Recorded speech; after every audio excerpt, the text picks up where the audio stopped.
You ever turned on the TV and seen the ad for that new product? New and improved, bigger, better, stronger.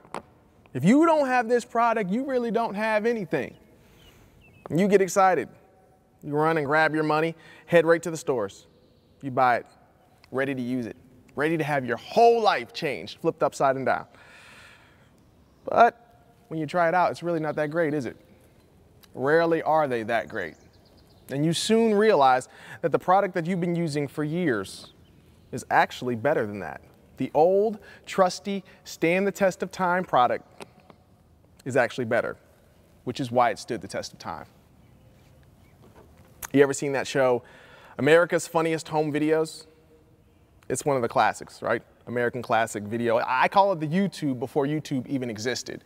People recording, people doing crazy, stupid stuff, and we get the opportunity to laugh at them and say, what in the world were they thinking? But the thing about AFV now is what it's called, you know, they make it hip. The thing about it is, a lot of the times, they really aren't that stupid. I mean, it'd be a good idea. It starts out a good idea, but then something just goes wrong. And I think that's what makes it so funny. I mean, what's wrong with jumping on your bed to Justin Bieber's new single, enjoying yourself? Nothing, right? Unless you forget that there's a ceiling fan over your head. Then it turns into comedy. Nothing wrong with old people dancing at a wedding, unless they had too many drinks and they're falling all over each other. That's America's Funniest Home Videos. So what do you do when something bad goes on? Well, you grab your camera if you're trying to win $100,000. But what about the serious stuff? The stuff that just is bad? Or what about the stuff that starts out good and ends up bad? The stuff that starts out pure but ends up being corrupted. Was once effective but now is ineffective due to people, the decisions that we make, the choices we make that can corrupt something good and turn it into something bad. What do we do in those situations? Well, odds are we have to do something to change it, right? We have to figure out some way to make it better, to improve it so that that won't happen again. And that's exactly where we start out in the scriptures today. Jesus coming back to the temple we talked about in week 1, right? The temple that God declared the Israelites built for him so that they would always remember that he's dwelling with them. And so Jesus returns to this temple and he sees it. He sees it not quite the way it was supposed to be. Because Jesus sees the temple that's actually very distorted. And if we go to the scriptures, right there in Matthew 21:12, we actually see Jesus' reaction when he does see the temple. And here's what it says. Jesus entered the temple area and drove out all who were buying and selling there. He overturned the tables of the money changers and the benches of those selling doves. It is written, he said to them, my house will be called a house of prayer, but you are making it a den of robbers. Okay, wait, what's going on here? I mean, why is Jesus saying this, right? I mean, are there really robbers in the temple? Not exactly. Here's what he's talking about. You see, way back in the day, Moses had already told them that they need to make sacrifices for God. And so they continued that tradition to that day. And everyone who came to the temple made those sacrifices. So what are the money changers going to do? They're going to offer doves, right? They're going to offer you the chance to have doves. Ooh, it's risky. You can also bring a little bit of money, right? We'll take care of that. And Jesus says, wait a minute, this doesn't look like the temple it's supposed to be. Because all of a sudden, the people who have money can make the sacrifices, but what if you don't have money? What if you don't have enough money to buy the doves? And that's what Jesus gets upset about. And that's why he starts flipping over the tables. And he goes on to another scripture. And see, if we go to Hebrews, we see that it actually has a lot of Jewish law in it. It's kind of complicated, but it actually speaks to the purpose of Jesus, exactly why Jesus had come here to earth, why God sent him. And here's what it says. The time is coming, declares the Lord, when I will make a new covenant in the house of Israel and with the house of Judah. It will not be like the covenant I made with their forefathers when I took them by the hand to lead them out of Egypt, because they did not remain faithful to my covenant, and I turned away from them, declares the Lord. This is the covenant I will make to the house of Israel after that time, declares the Lord. I will put my laws in their minds and write them on their hearts. I will be their God, and they will be my people. No longer will a man teach his neighbor or a man his brother, saying, know the Lord, because they will all know me, from the least of them to the greatest. For I will forgive their wickedness, and I will remember their sins no more. This wasn't the temple that Jesus built. This wasn't even the temple that God wanted. Now, this was something else.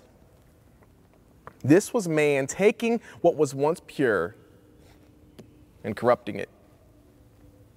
You see, the reality is they just wanted to inflate the price. Okay, people needed doves. They needed money. Let's give them what they want. Supply and demand. It's kind of like the gas epidemic we had a few years ago, right? You needed to go somewhere. The gas stations knew that. So what did they do? They said, well, people need gas.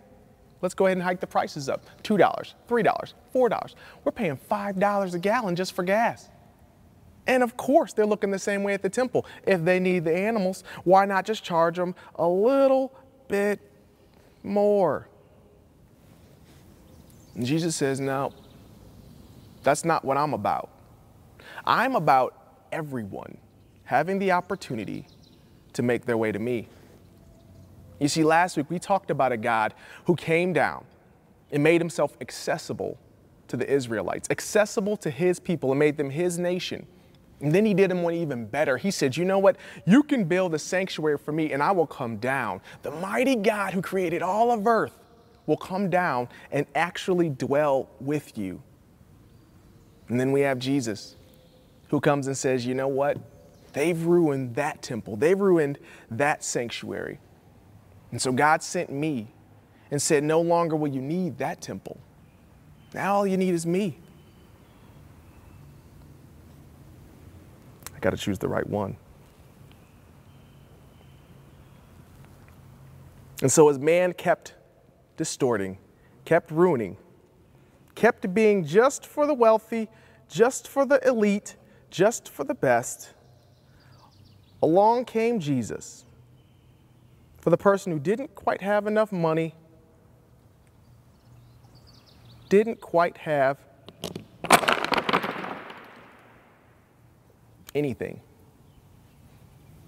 wasn't wealthy, wasn't the most smart in the word, just one person, because that's all Jesus needed. He said this was bound to fall anyways. All he required was one person. You see, reality is this. A lot of you may feel like you're insufficient. And a lot of times your teachers may tell you you're not smart enough, or your parents may ridicule you, or your friends or your peers in school may tell you you're ugly, or you're slow, or you're not really cool. And all of a sudden you don't quite feel like you fit in. And you start feeling like the ugly kid.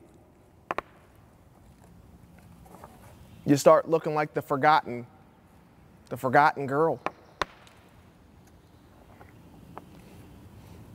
The guy who doesn't like himself because maybe he weighs too much. Maybe he doesn't weigh enough. Never had a girlfriend? Never had a boyfriend? Nobody notices me? These are the people that Jesus came back for.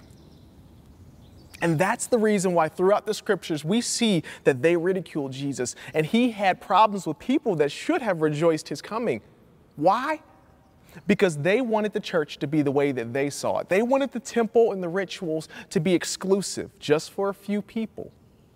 And Jesus challenged that entire notion and said, you know what, it's not just for these people, it's for everyone.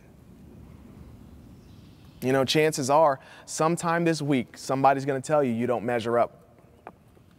Somebody's going to tell you that you're just not quite good enough for them or for whatever they got going on. But reality is this. Jesus said there's a place for everyone. There's a place that everyone can come. Because this temple isn't going to suffice. No. He said there's a temple that he wants to reside. If before he came to dwell with us in a sanctuary, then Jesus came to dwell with us in this sanctuary. It actually says that in Corinthians, that our bodies are the new temples for Jesus. So at the end of the day, to the girls who've decided they're going to follow Jesus, they're going to do life together and hold each other accountable. And to the guy who's decided, you know what, it doesn't matter if anyone else believes in me. I know Jesus does. And the guy who's just ready, who's ready to be loved unconditionally and invite Jesus inside his temple. That's the new church. That's what Jesus is all about. Coming and intersecting with us in our lives right where we are, not to just hang out with us and remind us that he's with us at all times. Now, he said, I want to come right inside and live inside this temple of you and of me.